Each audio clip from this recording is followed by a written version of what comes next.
تو سیدہ خدیجہ مکہ کے لوگوں کو اپنے مال دے کر کے بھیجا کرتی تھی، تاکہ جو بھی مال ہے اس کو کوئی کبھی یمن بیچ کے آنا ہے، کچھ مال کو سیریا میں جا کر کے بیچ کے آنا ہے، تو قافلے ان کے سفر کیا کرتے تھے، لوگ ان کے قافلے لے جاتے تھے اور اس قافلے لے جانے کے بدلے میں وہ ان کو کچھ اجرت دیا کرتی تھی، کچھ پیسے، بھائی کمیشن طے ہوتا تھا کہ بھائی اتنے کمیشن کے اوپر آپ کو دیتے ہیں کہ اگر تو مال کا منافع اتنے ہوا تو 20% آپ لے لینا، 30% آپ لے لینا، اس طرح کا منافع کے ساتھ.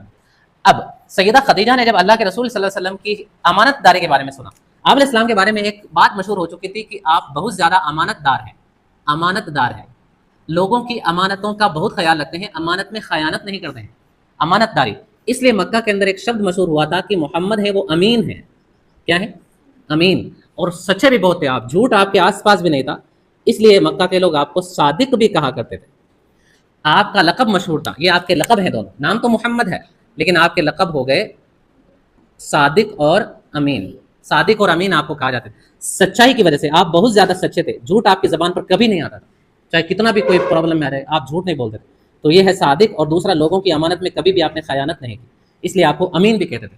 تو جب سیدہ خدیجہ نے اللہ کے رسول صلی اللہ علیہ وسلم کی امانت داری کے بارے میں سنا تو آپ علیہ السلام کو میسج بھیجا، پیغام پہنچایا کسی کے ذریعے کہ میں آپ کو کچھ جتنے لوگوں کو کمیشن یا منافع وغیرہ دیا کرتا ہوں، اجرت دیا کرتی ہوں، اس سے آپ کو زیادہ دوں گی، آپ میرا مال لے کر کے سیریا چلے جائیں اور مال بیچ کر کے آئیں.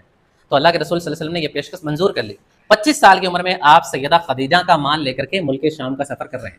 جب آپ کی عمر کتنی ہو چکی ہے؟ 25 سال. سیدہ خدیجہ کا مال. اس سفر میں سیدہ خدیجہ کے ایک غلام بھی ہیں جن کو بولتے ہیں میسرہ. کیا نام ہے؟ سیدہ خدیجہ کے ایک غلام ہے جن کو بولتے ہیں میسرہ. یہ آپ کے ساتھ میں ہے سفر میں. اور آپ علیہ السلام مال بیچنے کے لیے سیریا گئے اور سیریا جا کر کے واپس آئے. اب سیدہ خدیجہ نے مال کے اندر بہت زیادہ برکت دیکھی. دوسرے لوگوں کو جب مال دے کر کے بھیجتی تھی تو اتنی زیادہ برکتیں نہیں دیکھی، اتنا زیادہ منافع نہیں دیکھا. لیکن جب اللہ کے رسول صلی اللہ علیہ وسلم تجارتی قافلہ لے کر کے واپس آئے تب مال کے اندر بہت زیادہ برکت دیکھی. اور برکت دیکھنے کی وجہ سے سیدہ خدیجہ کو حیرانگی ہوئی پہلے تو بہت زیادہ.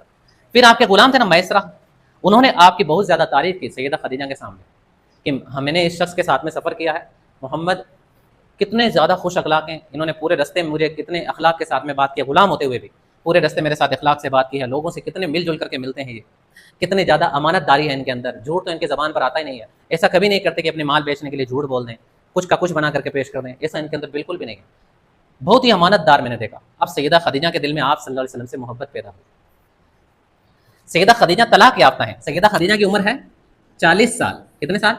40 سال. آپ کی عمر ہے 40 سال، آپ طلاق یافتہ ہیں. طلاق ہو چکی تھی لیکن دوسری شادی نہیں کر رہی تھی. ان کے پاس میں یہ مکہ کے اشراف میں سے تھی، بڑے خاندانوں میں سے. میں نے کہا جو چھوٹے خاندان ہوتے ہیں نا، کچھ قبیلے، ان کے اندر تو بیوہ عورتوں کو منحوس سمجھتے تھے، بتایا تو. اور جو بڑے خاندان